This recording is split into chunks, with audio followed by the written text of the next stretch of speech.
Okay, you guys, we about to get down in the kitchen and we're about to can some beef stew. If you want to know how to do this step by step, your girl is about to take you through it, so make sure you stick around.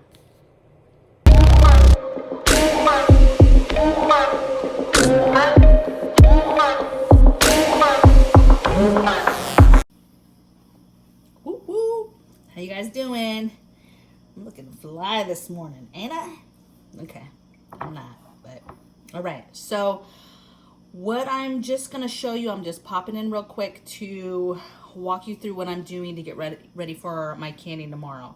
So every time you're about to can, you're just gonna do the obvious things. You're gonna make sure, especially if you're new to canning, you're gonna make sure you have all the pieces and parts. You have the jars, you have the lids, you know, you have the bubble popper, you have the funnel to help funnel the jars, just all the cool stuff to help you can and to make it easier. Now, before you can though, you're always going to figure out what it is you're canning and make sure you have enough food. Now, what's unique about today is I've never canned, I'm going to be canning beef stew, and I'm going to walk you through tomorrow. I'm going to show you exactly how I fill them, how I do it. So I'll walk you through that. But right now today, I'm just going to walk you through the ingredients. And since what I was saying is, since I haven't canned beef stew before, I'm not sure how far what I got from the store is going to go. So all I did was I got a couple of these big stewed meat that's already stewed, ready to go. So just like if you were doing, you know, your stew from scratch, you'd probably be getting that, right? I'm getting some potatoes. I have 2 bags of those potatoes and the big bag of carrots. And then I also got an onion. Now, obviously, I'm gonna be peeling the potatoes, peeling the carrots, and then I'm gonna be cutting them down to the size that I want, sizable to the size of stewed meat, and then topping it off with onions. I'm super excited, so I'm just gonna get this stuff prepped today, and then I'll be back tomorrow with you guys to show you step by step how we can. It's exciting. So see you tomorrow. Bye. All right, guys, welcome back. I always have, it's like a must. I have to have like a cold iced beverage of some sort when I'm in the kitchen cooking. So sometimes that's water, sometimes that's liquor, sometimes that's coffee, but I have to have something. I'm a big girl and I get parched. So we're gonna just, I guess, set this right here. Okay.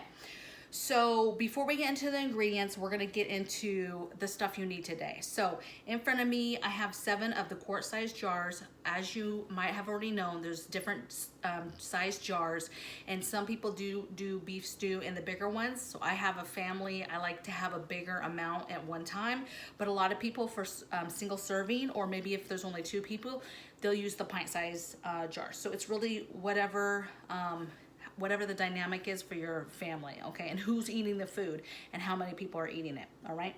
Okay, so besides the jars, you also need your lids, right? Your rings.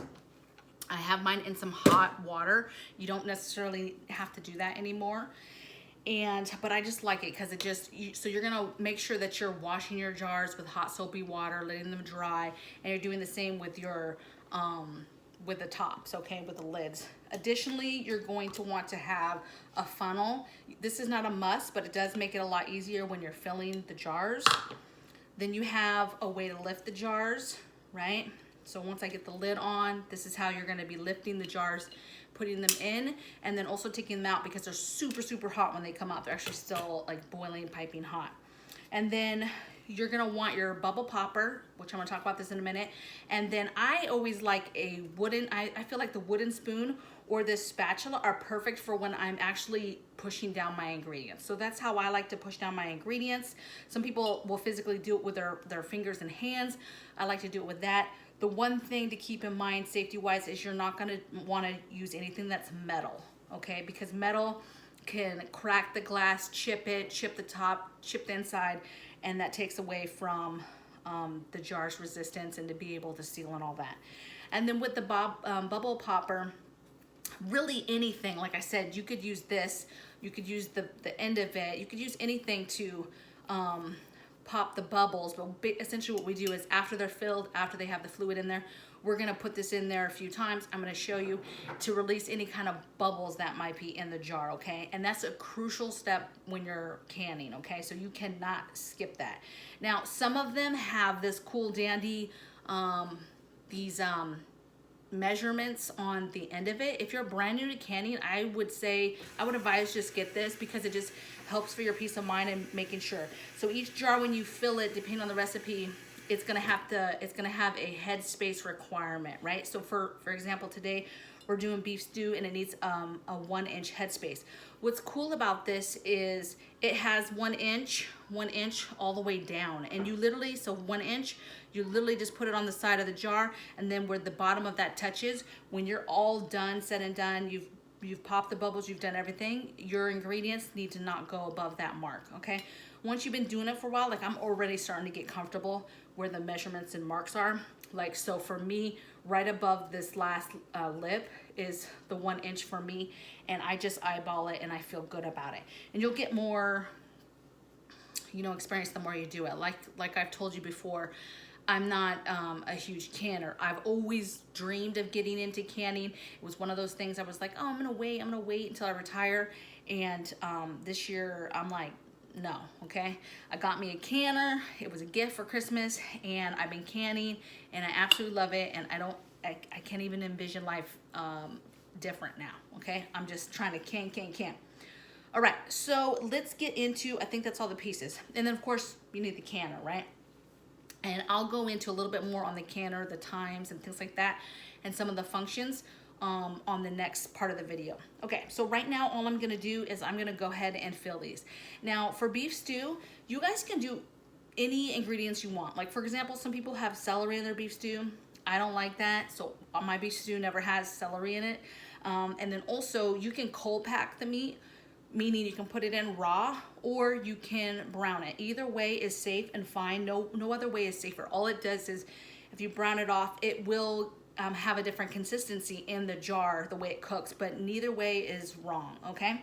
So I've washed my hands and we're going to just get into this. So I like to put my meat in first. And what I did, since this is my first time doing the beef stew, I just kind of did what I normally do with my meat. So I browned it, and then if you'll see on my hands, I put 2 big hunkin' scoops of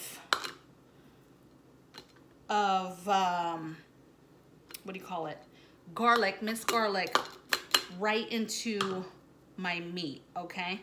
And I cooked it like that. That's how I do it even when I'm doing it in the crock pot, and I really like that, okay? So right now I'm just gonna make sure that I'm pushing my meat down a little bit.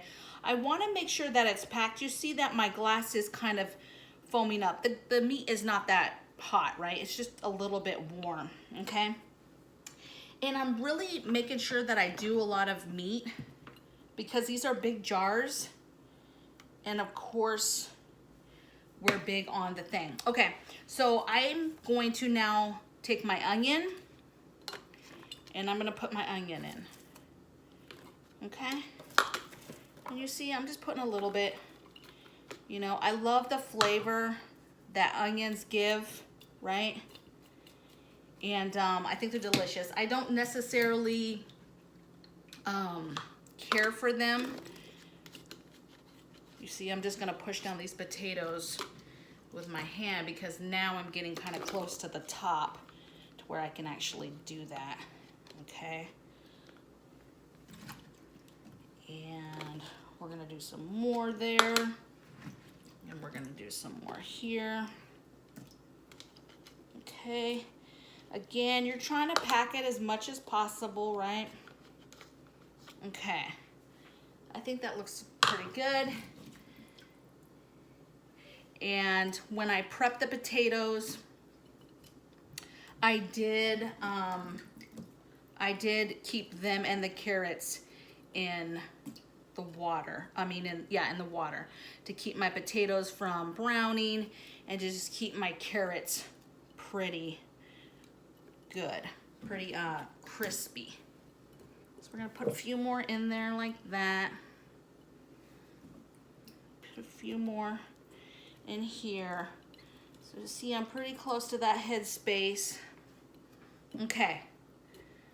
Okay, so from there I've got my main ingredients. So you see mine, I literally just have my meat that I browned. My garlic is actually already in there. I have my potatoes. Oh, I have my onions, I have some potatoes, and I have some carrots. And then all I'm doing, let's make sure my hands are super dry. I'm gonna put a pinch of salt in each of them, pinch of pepper, and that's it, okay? Then the next thing is again up to you. There's other things that you can put in here. I saw somebody put some onion powder in here. I saw some people put thyme in here. I saw some people not put any seasonings in and keep it plain. And then the juice or the liquid. So you could do warm water or hot water. You could do a beef broth, some sort of broth. If you were doing this with chicken, I mean, you could do chicken broth. Really, the sky's the limit. You can do whatever it is that you want to fill it with. So for me, I did some hot water, you guys. So all I'm gonna do right now, this is pretty hot, as you can see. And I'm just gonna fill this up until the approximate line, right?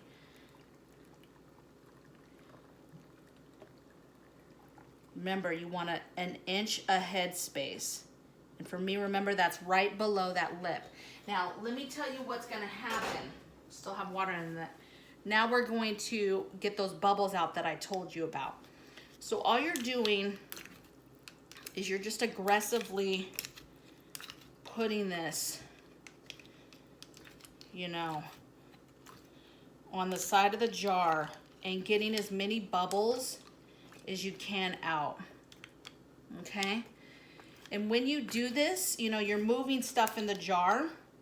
So by popping these air bubbles that are in there, you might find that you now have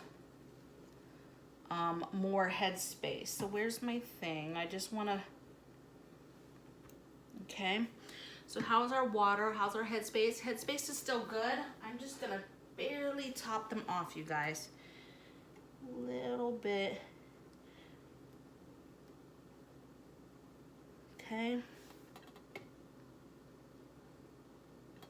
Okay. All right. So now it is time to cap these guys. So we're gonna take our lid, right? Put that on. We're gonna put our ring. We're just gonna do finger tight. I didn't go tight at all with it. Might have looked like it because I look like I'm strong. Okay? And those two are done. We're all done. We're ready to put them in the canner. Okay, so I'm gonna bring you guys back. I'm gonna go ahead and fill the rest of these. I'm gonna get them done, ready to go, and in the canner, and then I'll bring you back so I can show you kind of some steps on the canner, how long does it take, all that good stuff, and we can finish up a little bit, okay? Take care. All right, I'm back. I don't wanna make this too fast. I've already got a pretty long video. I just wanted to mention a few things. Okay, so one, I missed a critical step on my last part of my video, which you saw in the video, and that was cleaning the rim of the jar before you put the lids on, okay? Please don't forget that step. That's super important. That's getting the particles off the glass, right? There was pepper, when I did mine, there was pepper and salt particles that are on there, and all that does is it possibly could prevent it from sealing during the process, okay? So make sure you're hitting all the steps. If you have to, write this stuff down on a sticky, whatever it is that you have to do to remember your steps, okay? I literally have my steps for the canner, like literally on the microwave in front of me when I was first learning how to do it, okay? Because there's a lot of, you know, timing, okay? So right now, really quickly, I have this on high.